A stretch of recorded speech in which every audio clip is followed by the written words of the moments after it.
is up, everyone? This is Jeff Lund, and I am the mediocre Alaskan. Going to go solo on this episode 25 here. Going to talk about Alaska travel and the quality of experience. Just kind of see where it goes. Just got back from a basketball trip to Juneau with the girls' basketball team at Ketchikan High School that I helped coach. We left Friday morning, and the plan was to get up to Juneau around 1 o'clock in the afternoon and then play our games. We had a JV game at 5:30 and a varsity game at 7. So there's a weather delay Friday morning. Got to the airport around 7:15 in the morning. The weather delay, we didn't take off until about 10:40. And there's no direct flights there's very few direct flights between Ketchikan and Juneau. And going north, the one that we were on in the morning, was going to go through Wrangell, Petersburg, and then get to Juneau. So we arrived in Wrangell late, and apparently during takeoff, as we were leaving Ketchikan, the entirety of the ABC seats in row 9 came unattached from the floor. There was a bolt that was holding it on that had been sheared off, and then the other one slipped out of its spot. So the entire row just rolled backwards or rotated backwards or fell backwards. If you imagine the bottom of those airplane seats being attached by 4 bolts, 2 in the front, 2 in the back, the front 2 failed, so everything just reclined. It was an extreme recline.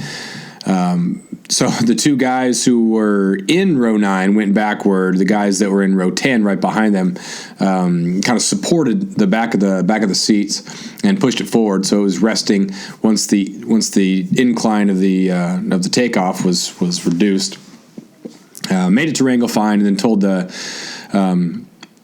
flight attendants, and so they were figuring out ways to get it done. And Wrangell doesn't have a mechanic there. There's one mechanic, I think, in Ketchikan, and there's one that services both Petersburg and Wrangell. The mechanic happened to be in Petersburg, obviously, or appropriately, I guess. So a small plane flew from Wrangell to Petersburg to pick up the mechanic. The mechanic comes back down to Wrangell, takes a look at it, and we're thinking it's just a bolt. Or 2 bolts shouldn't be a huge issue. So as we're looking at a couple of the other guys on the plane, we're looking at it. The plane is maybe a fifth full. So everybody's kind of talking about it, and we're looking at this here, and it doesn't look like it's too difficult to fix, but you wonder if they have the exact things that is needed, the exact type of bolt, because the planes there are fastened in such a very specific way. That's not something you just run down to the Ace Hardware and get, and of course there's no Ace Hardware in Wrangell. So we sit around there, wait for the mechanic to show up. It looks like it's going to be an easy fix. The mechanic looks at it, takes pictures of it, and obviously don't have the exact bolts on hand, naturally. I was not super optimistic. I didn't think there was any sort of way that we were going to be able to continue on the flight, because the parts, the specific FAA approved, Alaska Airlines approved, all that was going to have to come up from Anchorage. It just knew there was going to be some sort of hassle, because there always is. Last year we had that trip where the weather was so bad in Ketchikan that we bypassed Ketchikan, went all the way down to Seattle, which is an extra hour and a half. So you knew there was going to be some sort of chaos, and it wasn't going to be a simple delay. But the mechanic and another guy get back on the plane, and they have these tie-downs. And they use these tie-downs to strap that sucker down, and it was sturdy. And we thought, man, this is going to work. And the captain comes on and says, hey, we're clear to go. We're gonna make this happen. So we all get to our seats. We're about ready to taxi and go through the whole spiel there. And the captain comes back on and says that it was initially approved by the engineers at Boeing or Alaska Airlines or whatever, but upon second look by someone else said that you can't be flying a plane, even though there was no one in that row, no one in front or immediately behind that. You couldn't fly because it wasn't officially done. It was just tied down. But that sucker was sturdy. Those guys did a good job. So anyway, they canceled the flight.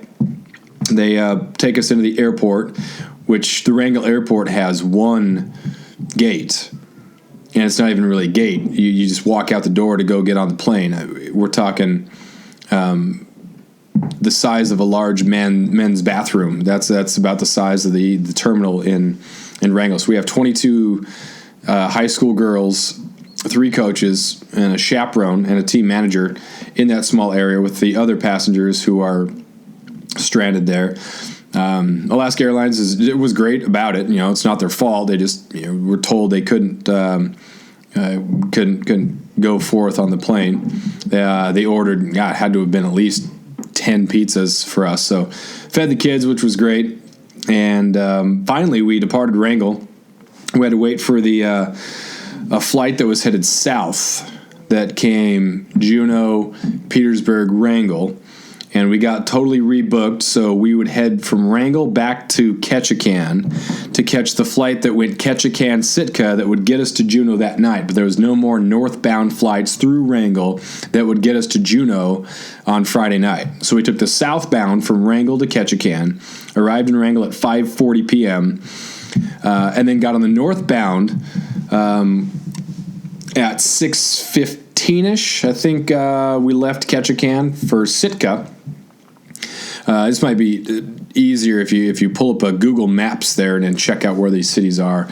So as we're about ready to leave Ketchikan on the northbound flight, which they held for us, which was nice, they have to de-ice the plane again, so that makes us a little bit later. We arrive in Sitka at 7:15, 7:30, which is after the varsity game should have started. And we've been in communication with the athletic directors and the coaches at the high school we're playing at in Juneau. And they said the threshold was about 9 o'clock, so we can delay the game. We'd cancel the JV game at this point. They can delay the varsity game until about 9 o'clock, but at that point it's just getting a little bit egregious here, getting a little crazy. And so we're thinking about other ways that we could make up the game. So 9 o'clock was the cutoff. We left, had a quick turnaround in Sitka, so we left Sitka at about 7:45, got to Juneau at 8:25 or 8:35, which was fine. Got our bags, got to the high school, had a 20-minute warmed up, played the game, and it's always funny as a coach because you can get a feel for how a team is going to play, or even after the game, you can get an idea about how hard they played. But because you're a human, that sometimes you have a mental block, and sometimes it can appear that you're ready, appear that you're not going to make excuses, but you already kind of have made them in your head. When you're playing high school, if you gave 100% or not. Playing high school sports or academic, or even as an adult, if you're putting forth 100% effort or if you're shortchanging it. And really, I've said this before, but I really don't think that anybody knows anywhere close to what their 100% is. I think maybe it's a 70 or 80, because as soon as things become difficult, that's kind of when we start to either push through and maybe we get 5 to 10 more %, or we stop because, it's hard.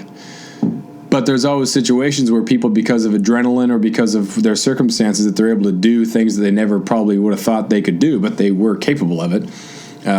Survival stories, that the guy that had his arm pinned down by a rock and he cut his arm off, what percentage is that? If he would have thought before that his 100% was hiking or running as fast or whatever it was, physically demanding, that was his 100%, that was as much as he could do physically, but then he's in a situation where he is able to cut off his own arm. And that's adrenaline, that's whatever happened there, but that's a thing. You've seen it in sports a lot too, where a player will, after the game, I gave 100%. Yeah, there was nothing left in the tank. Well, no, that's not true, because if the game went to overtime, would you say, referees, we can't play? I gave 100%. There's nothing left in the tank. So we're tied, but just give them the win because the tank is empty. Yeah, no, it's ridiculous, right? You'd keep going to second overtime, third overtime, whatever it took to get it done. So the empty the tank, 100%, whatever, there's always more. And it's just a matter of tricking ourselves into believing that we have more. But if you have built-in excuses, it can make things, you have this alibi because no one knows, right? If you look tired and you say the right things, people have no choice but to either believe you or to maybe question, but there's no proof. After years of fine print contracts and getting ripped off by big wireless providers, if we've learned anything, it's that there's always a catch. So when I first heard that Mint Mobile offers premium wireless starting at just $15 a month, I thought, what's the catch? But after talking to them and using their service, it all made sense. There isn't one.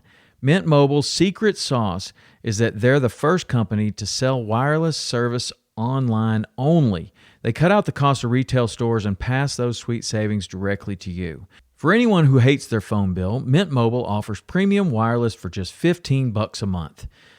I was hesitant about having to get a new phone and a new phone number, but with Mint, you can use your own phone with any Mint Mobile plan and keep your same phone and your same phone number along with all of your existing contacts. Mint Mobile gives you the best rate whether you're buying for one or for a family, and at Mint, families start at 2 lines. All plans come with unlimited talk and text plus high-speed data delivered on the nation's largest 5G network. Switch to Mint Mobile and get premium wireless service starting at just $15 a month. To get your new wireless plan for just $15 a month and to get the plans shipped to your door for free, go to mintmobile.com/waypoint. That is mintmobile.com/waypoint. Cut your wireless bill to $15 a month at mintmobile.com/waypoint. So that said, we had been in an airplane or in an airport for 13 hours by the time we left the airport in Juneau to get to Thunder Mountain High School to play the game. And so everyone knew of the situation. It wasn't ideal. The kids hadn't eaten since they got some pizza at about 3:30 in the afternoon. So 6 hours without food. No, that's not true. There is an airport lounge that bought everybody, all the girls, pretzels with cheese. So that was awesome. That when we got on the plane in Ketchikan, the lounge there in Ketchikan provided us with some pretzels with cheese. So it was better than nothing, of course. That was great. But a lot of potential for excuses. That it was a weird day. It was a bad day. So had we not played well, had we lost, no one really would have blamed us much. But that's, of course, not what you want. Other people to make excuses for you or you to make excuses for yourself. So we started off the game 10-0, gave some of it back, but ended up getting up by 23 points and won by 14, which was good. It wasn't obviously a clean game. You're not going to go through a day like that and not be at least somewhat impacted, but the girls showed up to play and played hard. So that was cool. That was great. And then the next night we won again. And then today, things went great. Coming home, 2 for 2 on flights. Got into Sitka. It was beautiful. It was, I think, 8 degrees when we left Juneau this morning. Got to Sitka. It was around 30. Beautiful, sunny. There had been about 5 inches of snow in Ketchikan. So when we landed, the visibility was terrible. I don't even know how we landed, but it wasn't windy. Just big flakes, soft, quiet, snowy. Got in. So now I'm home. It's Super Bowl Sunday. Like I said, I'm going to record this now. I'm going to post this because Tuesday after school, we are back on Alaska Airlines and we are headed up to Anchorage for a 4-day basketball tournament. So the girls missed school Friday, and then we'll miss school on Wednesday, Thursday, and Friday of this coming week. And then the following week, we'll be missing the Friday as well because we head back up to Juneau to play the other high school in Juneau. So as a teacher, I had a sub Friday. We'll have a sub Wednesday, Thursday, Friday of this week, and then have a sub on the following Friday. So this really makes February go pretty quick when you're gone at least 1 day per week for just about every week in the month. But going back to the excuses there, I don't want to hammer down on that a little bit because it is Super Bowl Sunday. You look at the examples of the people who are playing in the Super Bowl and you wonder what it was that got them to that point and then got me to sitting here in my living room looking at snow, recording my voice on a computer. If given the right circumstances, I would have been able to be some sort of professional athlete. If at day one of my life and that of a professional athlete if they were the same.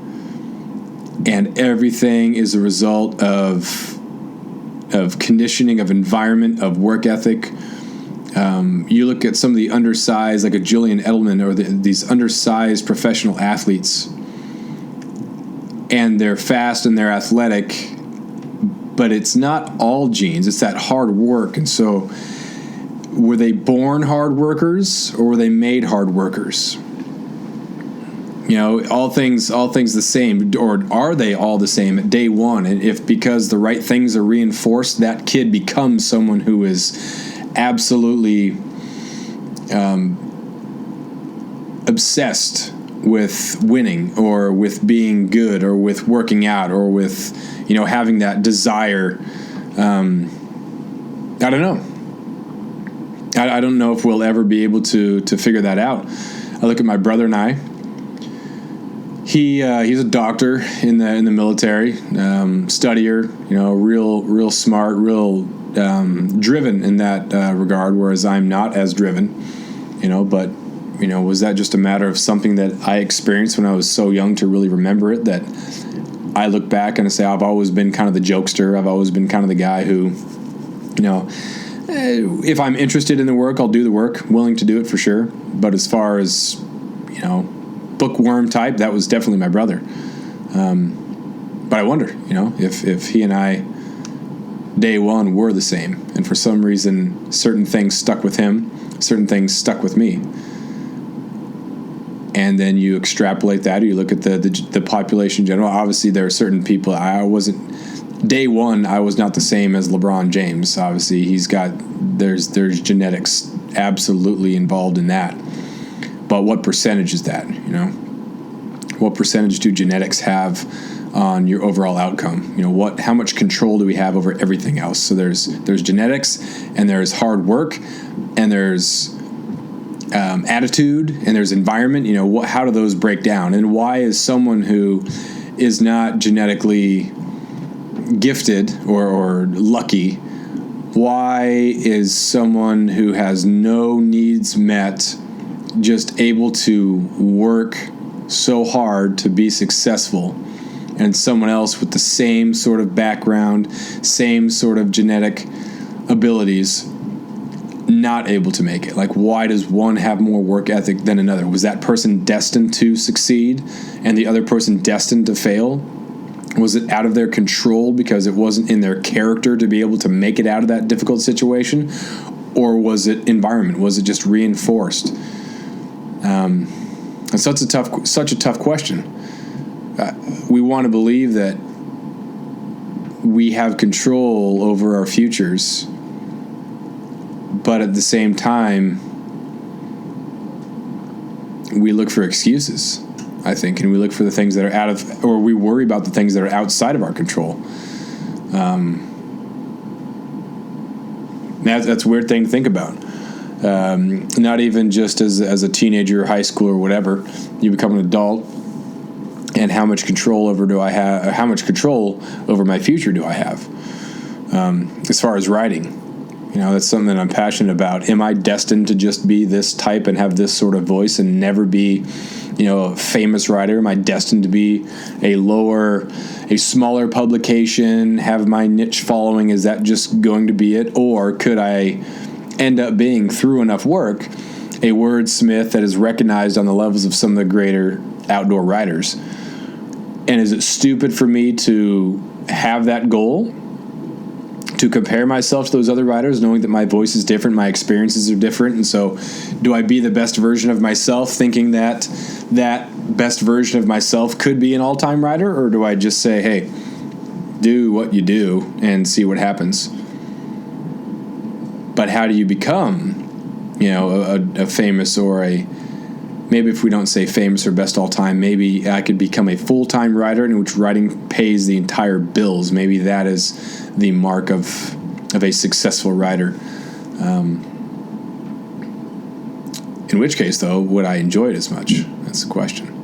If it was my job, if it wasn't just something I'd done on the side, would I enjoy it as much? That's the question.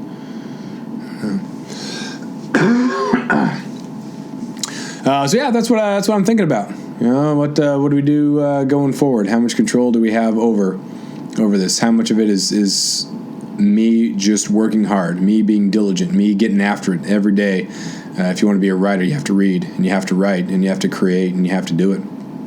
My buddy Matt Hamilton, who does art, he said that one of the biggest changing moments for him was when he started to identify himself as an artist, when he called himself an artist. And I think as a writer that was big too. When I said I was a teacher, period, and I do some writing on the side, kind of like a freelance writer. But until I said I am a writer and kind of adopted that, well, I am. If you're writing a column, you're a writer. If you write a regular column for a newspaper, that makes you a writer. That doesn't make you, I kind of write on the side sometimes. It's like a hobby. It's not a hobby. I'm getting paid for doing that. But once I identified as that, once I adopted that as who I am, it became easier, and kind of that self-esteem that goes along with it. But that might be kind of the first step, identifying yourself as that so that you can achieve more, because you are. It's almost like giving yourself permission. But if you want quality of experience, then you got to get after it. You got to make things happen. You got to face some level of adversity, and then be true to yourself and say, am I really taking time out of my day to do what I love? Or am I making excuses? Do I have a built-in excuse? I look busy, as a teacher and as a coach. That takes a lot of time. And I don't think I'm sure there'd be some people who would say that's a lot and you don't have to do more, but I want to do more, and only I know how much time I'm wasting throughout the day. I was listening to a Joe Rogan podcast, and the guy on there was talking about the amount of time that people waste. And if you waste 6 hours a day for 7 days, that's your full-time job. You have a second full-time job, and that is just wasting time. If it's half that, if it's just 3 hours a day, then that's 21 hours a day that you're wasting. You have a part-time job of wasting time. And I could sit here and I could say, I don't waste much time. I need time after school and basketball to kind of have to myself and just kind of relax. Okay, it's fine. But what is it really? Is it unwind time, or is it me being lazy? And am I wasting time? And if I'm wasting time, then I'm not pursuing the dream, or I'm not pursuing what I want the way that I'm telling people, or the way that people might expect. And you're not doing this for other people, of course. But you got to be honest with yourself. And what you're presenting to other people might not necessarily be the truth. So sometimes it's good to take a look. And I've taken a look at myself too. And I do waste a lot of time. There are times I could be more efficient. There are times where I can't write. I sit down and I try to just grind through some words, and I get some words out, and it's really difficult. Other times it's not, but only you really know that. Just as the girls, only they knew individually if they were going to use their travel as an excuse to not play hard. Me as an adult, and everything that I say I believe in, it's only me that knows for sure whether or not I'm being honest about that. But I think that's a good thing to think about. I think you kind of have to reflect on yourself, otherwise you don't really know why you're getting the results that you do, and you can't improve, you can't change. So call that episode 25. Super Bowl's about ready to start, so have a great week, and this will be the last episode until the week after this week. I'm not sure I'll be able to record one unless it's from Anchorage, which going to be busy up there, but there will be some time that's down, and we'll see. So have a good one, everybody. Make sure you go to themediocrealaskan.com. Check out the content on there. Picked up a new writing gig with Caffeine and Kilos, so check out Caffeine and Kilos, and check out the blog there, some of the work that I've been doing there, and we will talk to you next time.